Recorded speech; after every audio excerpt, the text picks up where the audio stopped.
Paman dan Pader Johan masih terlihat berdebat tentang Fan yang mencoba menyerang Miho, namun tetap melindungi Miho dengan melukai dirinya sendiri. 그리고 이제껏 아가씨를 보호했던 것도 많이야. 요한사제. Hal itu membuat Paman tetap percaya pada Fan untuk melindungi Miho. Sedangkan Pader Johan memilih untuk melindungi Miho dengan caranya sendiri. Episode kelima Drakor Island pun dimulai.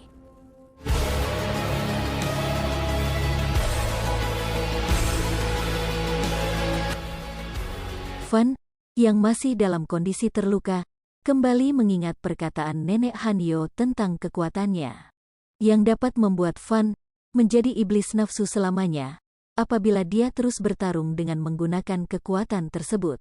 Bersamaan dengan kegelisahan Fan itu pula lah, Dek Miho juga tersadar dari pingsannya.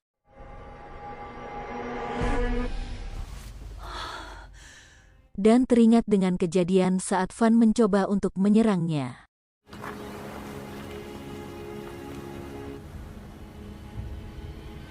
Malam harinya di sebuah hutan belantara, seorang pria misterius melakukan ritual pada patung Dol Harubang.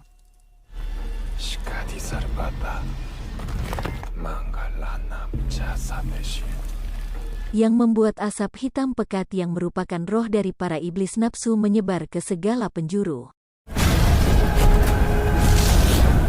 Energi itu pun sempat pula dirasakan oleh Fan, yang membuatnya sedikit khawatir.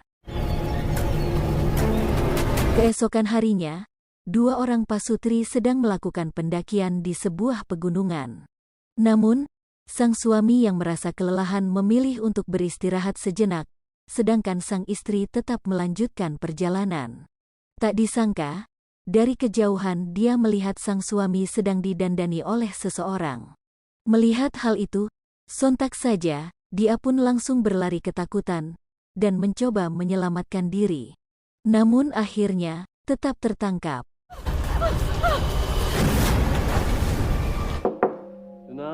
Di rumah, Pader Johan yang memeriksa Miho, terkejut mengetahui Miho tak berada di kamarnya. Ternyata Miho sudah berada di sebuah hutan pegunungan yang penuh dengan patung Dol Harubang.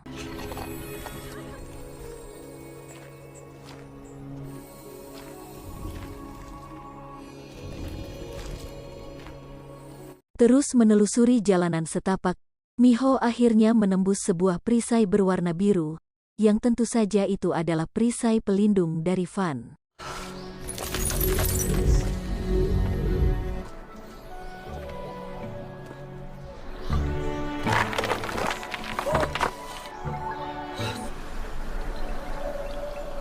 Dan benar saja, ternyata Miho mengikuti jejak GPS pada handphone Fan yang sempat Miho berikan sebelumnya.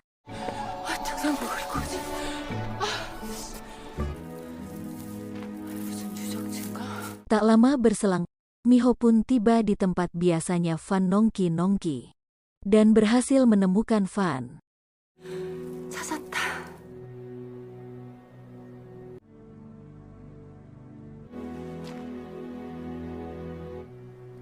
잠깐만.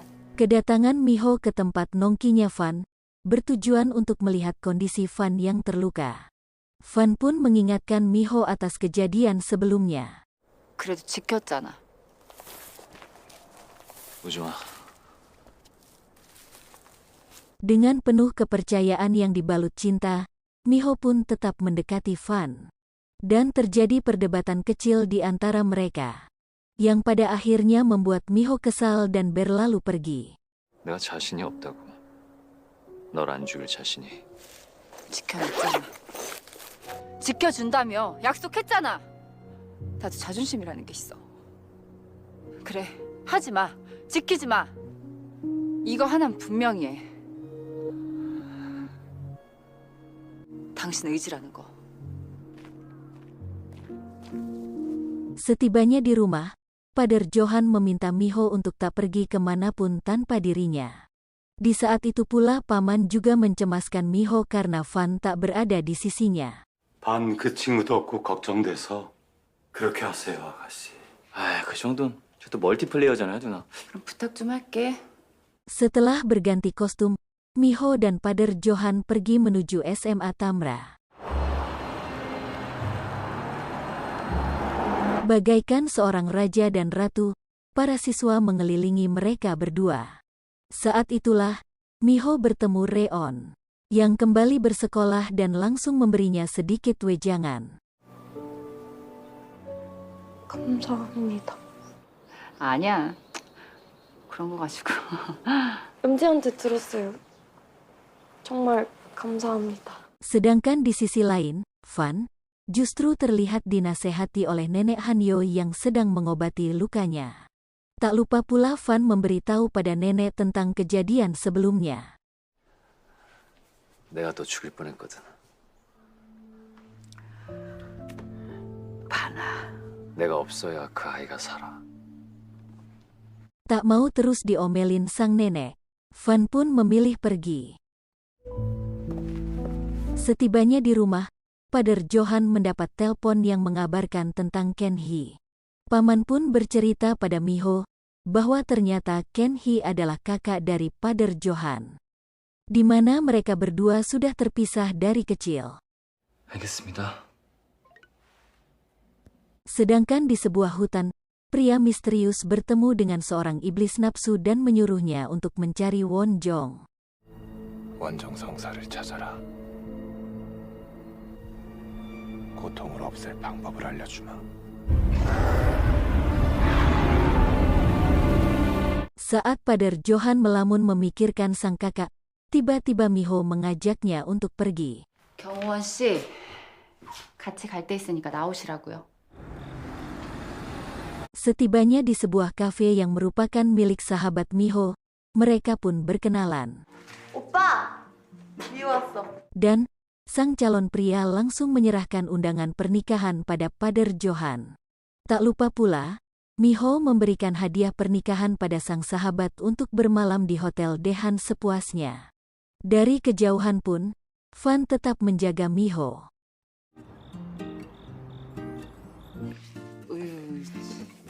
Di sebuah gedung tua, terlihat seorang pria yang sedang buang air, sebelum pada akhirnya dia diserang oleh iblis nafsu.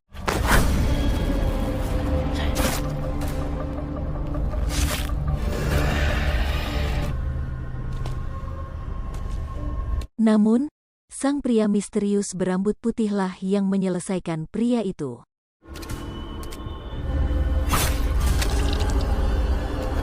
Tak lama berselang, Fan terlihat sudah berada di warung nenek Hanyo karena kelaparan. Di saat itu pula, para mak-mak nampak bercerita tentang beberapa korban pembunuhan. Fan yang mendengar bahwa tubuh korban memiliki banyak luka, langsung bertanya keberadaan para korban. 그 시체 지금 어딨냐고. Mak-mak rempong itu pun memberitahukan lokasi kejadian.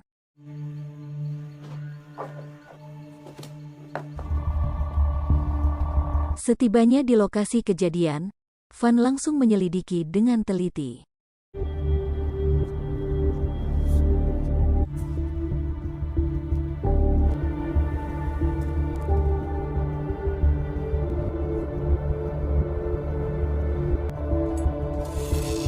Tak hanya itu, Fan pun langsung menuju rumah sakit Daehan untuk melihat kondisi para korban.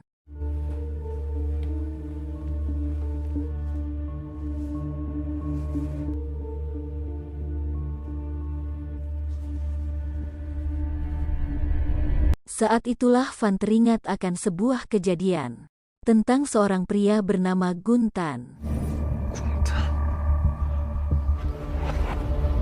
Keesokan harinya, Miho mengajak Pader Johan untuk pergi ke suatu tempat.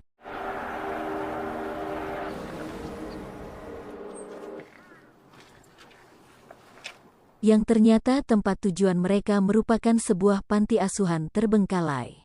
Miho pun memberitahu Johan bahwa panti asuhan itu adalah panti asuhan tempat dia dan sang kakak tumbuh bersama sebelum diadopsi sebuah keluarga. Pader Johan pun teringat masa kecil indah bersama sang kakak. Kemudian, mereka berkeliling bangunan panti tersebut.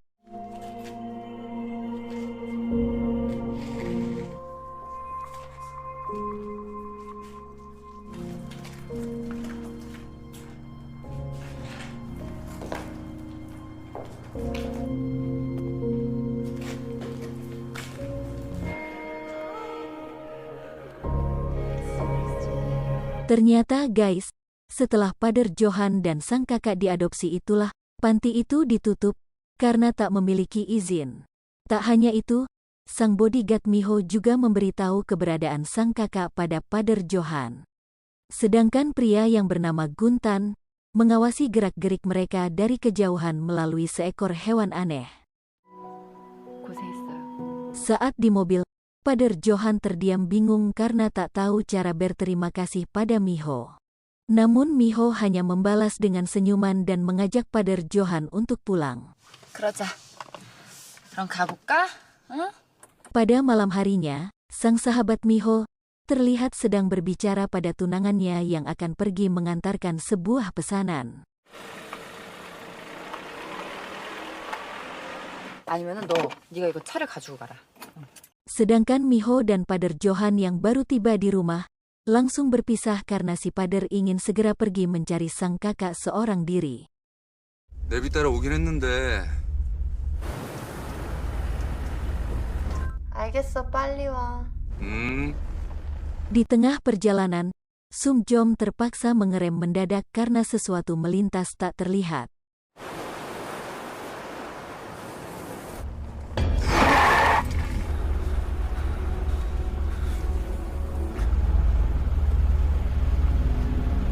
Saat turun untuk memeriksa, tiba-tiba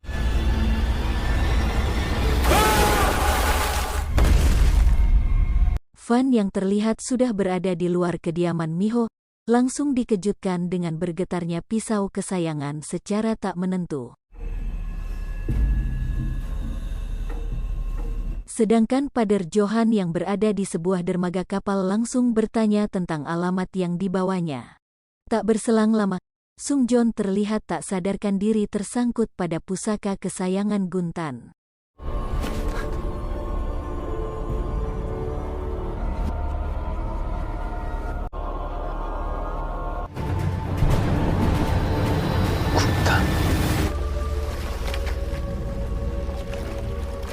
Akhirnya, Pader Johan pun bertemu dengan sang kakak. 누구세요?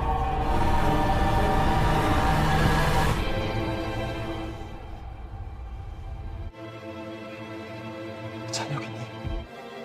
강찬희 씨라고.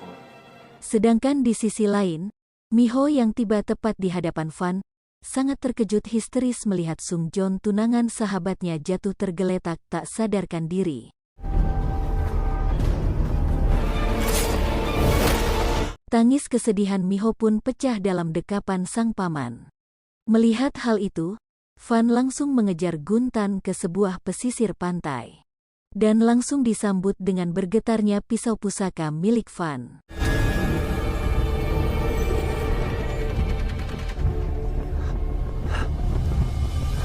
Akhirnya, setelah sekian lama, mereka berdua pun bertemu.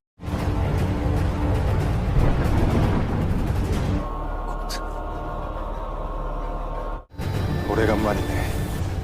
나의 형제. Setelah itu, adegan langsung berpindah memperlihatkan seorang anak yang kurang sehat berada bersama seorang pria di sebuah gurun pasir. Tak lama setelah ditinggalkan, sang anak pun ditemukan oleh seorang pader, dan kisah itu adalah masa lalu dari Pader Johan. Episode ke-6 drama Korea Island pun dimulai.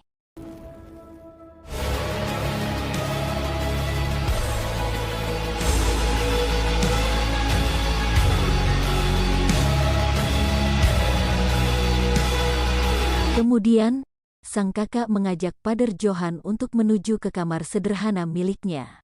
Mereka berdua berbincang cukup kaku.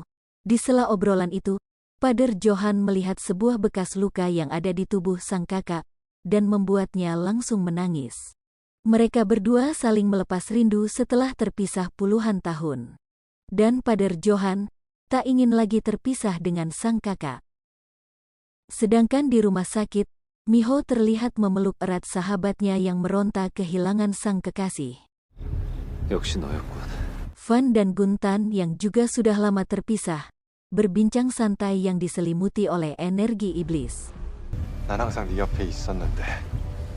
그리워했던 것 치곤 잘도 숨어지는군. 너답지 않게. 내가 깨어난 게 반갑지 않은 것 같네. Guntan juga menyadari bahwa Van tak begitu menyukai pertemuan itu.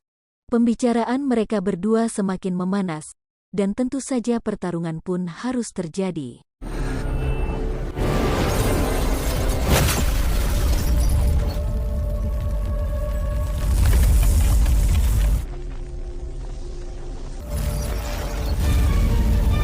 Saat perisai merah pelindungnya tertembus, Guntan hanya tersenyum santai.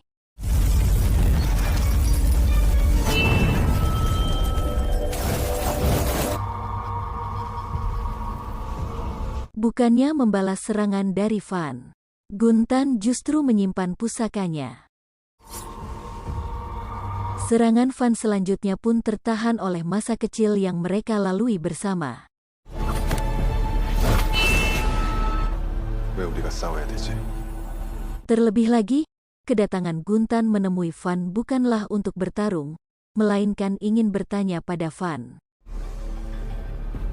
잊었어. 우리 형제잖아. Dan menurut Guntan, Wonjong alias Miho telah membohongi mereka berdua. 우린 똑같이 이용당하고 배신당했어. Tak hanya itu, Guntan juga mengingatkan Van bahwa Vanlah yang telah membunuh Miho. Mendengar hal itu, amarah Van pun mereda dan membuatnya terdiam 1000 kata. Setelah mengutarakan unek-uneknya, Guntan pun langsung pergi meninggalkan Van seorang diri.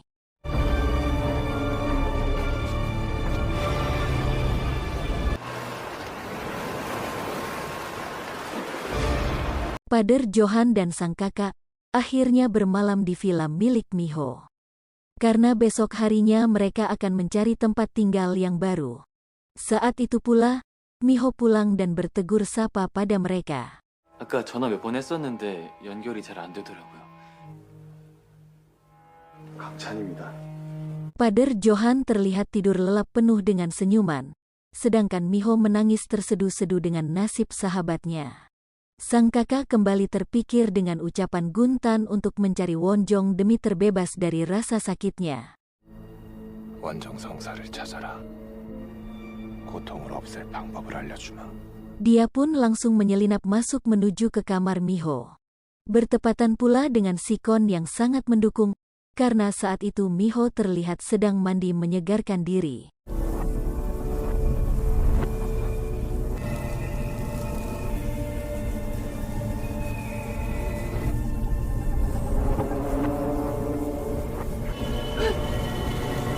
Sesaat sang iblis akan menyerang Miho, tiba-tiba Miho menghilang dari pandangan.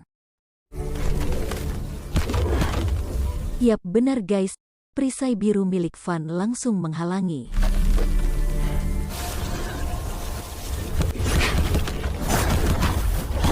소용없어. Tak lama kemudian, Pader Johan terbangun dari tidurnya. Pertarungan Van dan sang kakak langsung terjadi.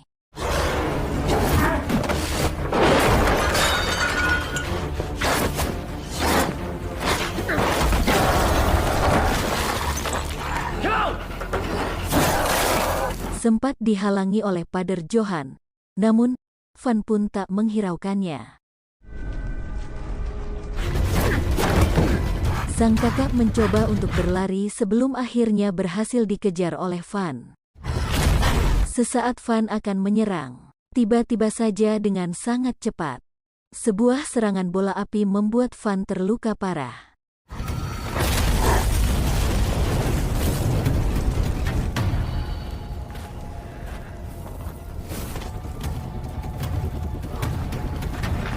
어쩌다 이렇게 됐어 봐.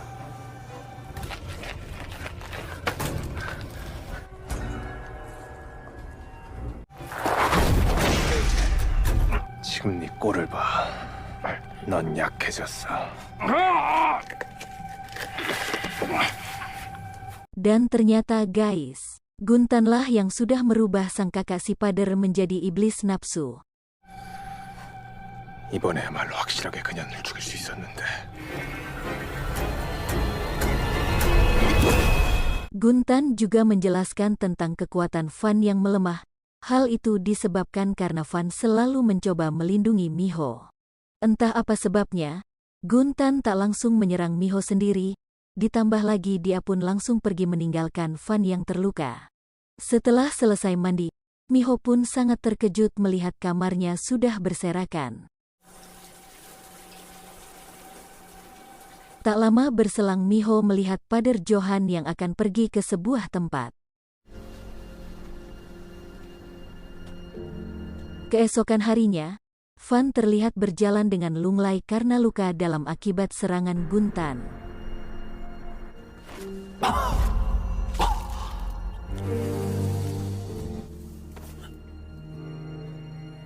Sedangkan Miho yang melihat sahabatnya menangis, langsung melangkah pergi untuk mencari keberadaan Fan.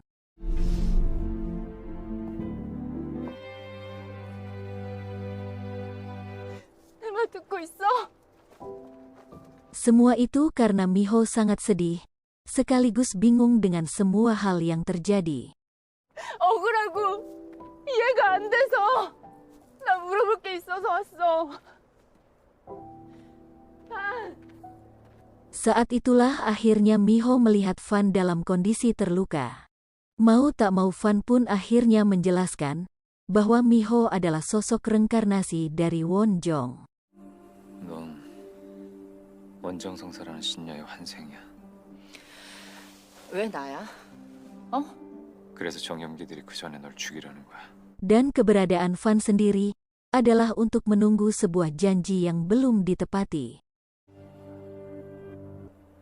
당신이 기다리는 약속 기억해낼게. 내가 네 옆에 있으면 넌 뭐 위험하다고? Fan yang kembali merasakan lukanya, langsung meminta Miho untuk segera pulang. Dalam perjalanan pulang itulah Miho menelpon paman, dan bertanya tentang seseorang yang mengetahui sosok dari Wonjong. Sore harinya, dengan tampilan yang salah kostum, Miho menunggu seseorang di sebuah pantai yang indah. 저 중에 원정에 대해서 아는 사람이 있다는 거지.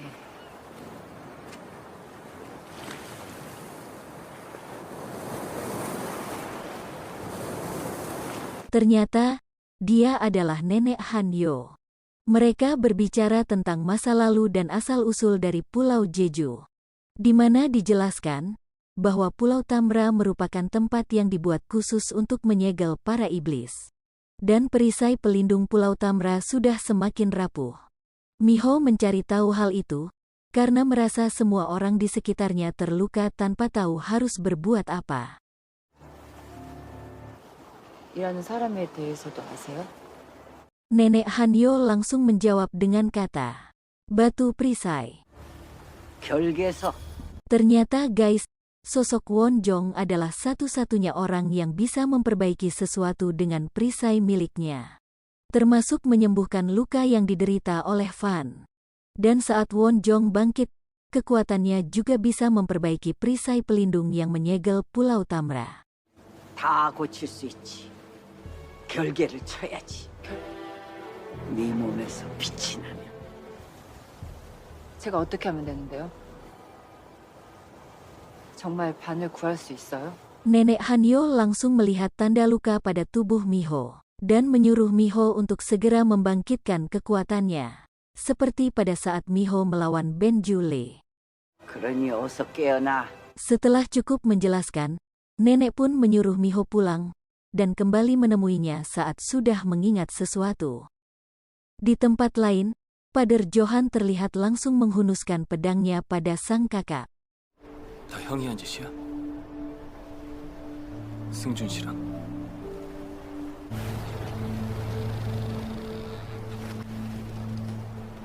다 형이 한 거야? 기억이 안 나. Tak mau terpisah lagi, Pader Johan pun mencoba untuk mengobati sang kakak menggunakan keahliannya sebagai pengusir setan. Ritual pun langsung dilakukan untuk mengeluarkan iblis nafsu dari tubuh sang kakak. Est presidio. Gloria Patri Filio.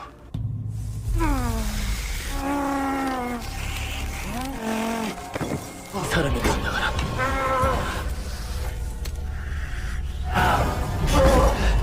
Namun semua usaha terbaik yang telah dilakukan oleh Pader Johan ternyata hanyalah sia-sia, yang membuatnya terpaksa mengambil pedang kesayangannya.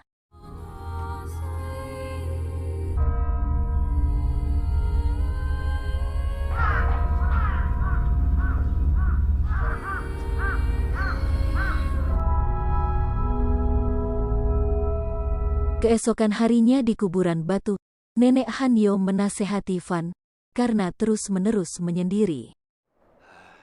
내가 너를 모르냐 이놈아. Tak lupa pula, Nenek Hanyo memberitahu pada Van bahwa Miho datang menemuinya. 어째 할지 모르겠다고 하더라. 지켜야겠다더구나. Di tengah pembicaraan itu, tiba-tiba Pader Johan berteriak memanggil namanya.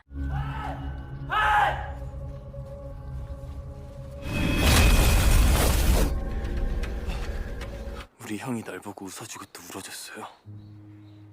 Ternyata, tujuan Pader Johan menemui Van adalah untuk meminta Van menjadikannya iblis nafsu demi menyelamatkan sang kakak. Namun dengan tegas, Van langsung menolak permintaan si Pader dan mengatakan bahwa dia bukanlah lagi kakak dari Pader Johan. 그건 네 형이 아니야.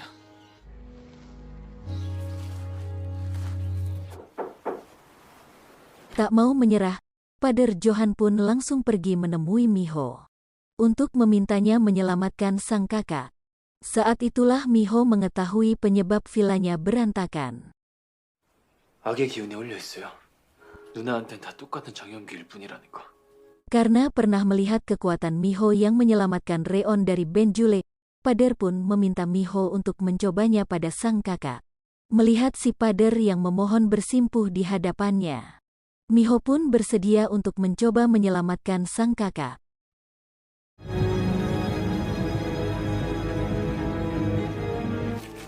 여기에요.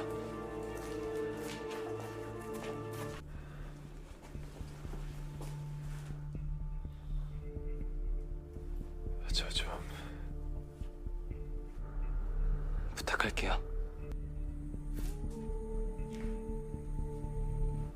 살려주세요. Setibanya di tempat ritual, Miho langsung mencoba mengeluarkan kekuatannya. Namun sungguh sangat di luar dugaan, pengikat tangan sang kakak langsung terputus. Dan tiba-tiba saja, Pader pun terkena serangan sang kakak saat mencoba melindungi Miho.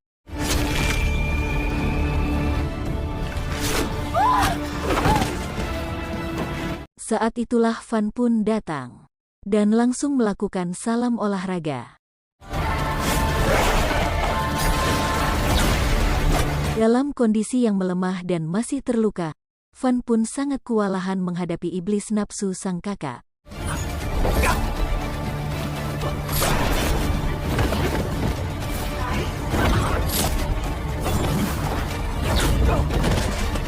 Dan dia pun berhasil menangkap Miho. Sesaat akan menyerang Miho, sebuah goresan pedang tertancap dengan lembut.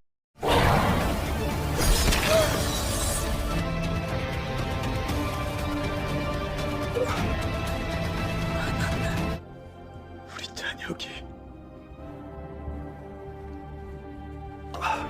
잘 자.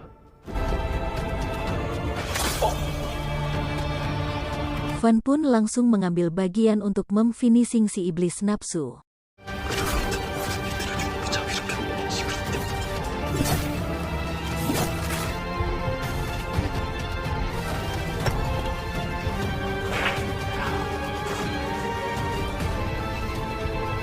너 혼자 있게.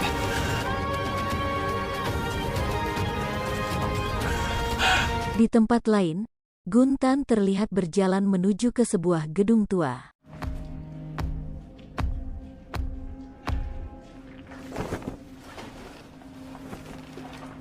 Tanpa diduga guys, sudah banyak para pengikutnya yang menunggu. Episode ke-6 ini pun ditutup dengan memperlihatkan Yomji cucu dari Nenek Hanyo, memanggil Guntan dengan sebutan paman.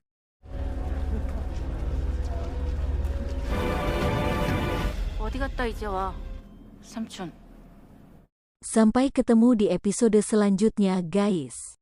Assalamualaikum